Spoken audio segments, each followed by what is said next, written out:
Hi friends, this is going to be just a quick tutorial on your assignment for today. So your goal is going to be to use your compass and your straight edge and what you know about constructing perpendicular lines to investigate slope relationships between perpendicular lines.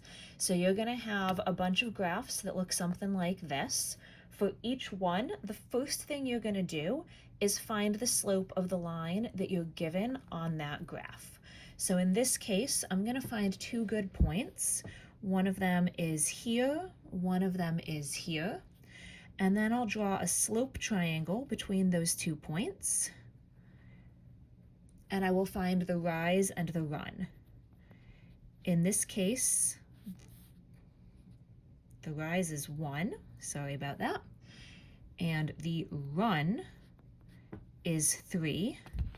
Which means that the slope of our original line here, rise over run, is 1/3, and it's positive because it's going uphill as we move left to right across the page. Now that we know that, our goal is going to be to use our compass and our straight edge to construct a line perpendicular to this. I want my perpendicular line to go through the origin.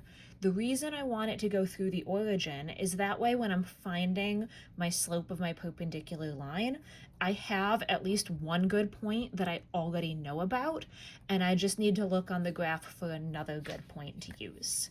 So if I'm constructing a perpendicular line through the origin, I start by making sure my compass is tight enough that it's not going to move on me, and then putting my compass point on the origin and drawing an arc that's going to hit that original line twice. Then, using this intersection point and this intersection point, I'm going to follow my steps for constructing a perpendicular bisector in order to make a perpendicular line.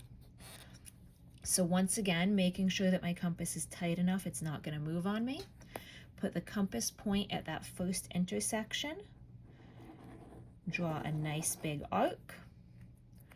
And then put my compass point at that second intersection, being careful to make sure that it's right on the intersection, which is a little bit tricky with the thick lines I've drawn here. And draw a nice big arc. And then I'm going to use my straight edge to connect this intersection point between the two arcs and this intersection point between the two arcs.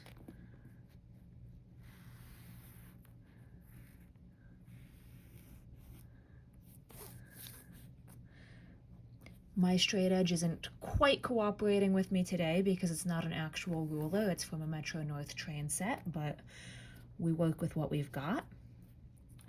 Now that I've done this, I again know that I've got one good point to use at the origin. I look for another good point to use. I see one right here. I'm going to draw a slope triangle, find the rise and the run of that slope triangle. So here, the rise is 3, the run is 1, so my slope is going to be 3/1, but I notice it's going downhill as I move left to right, so it's really negative 3/1. Now that I have that slope, I would record it in my data table on my other page, along with the original, move on to the next one. Follow these same steps every single time. You should start to notice a relationship emerging between the slope of your original line and the slope of your perpendicular line.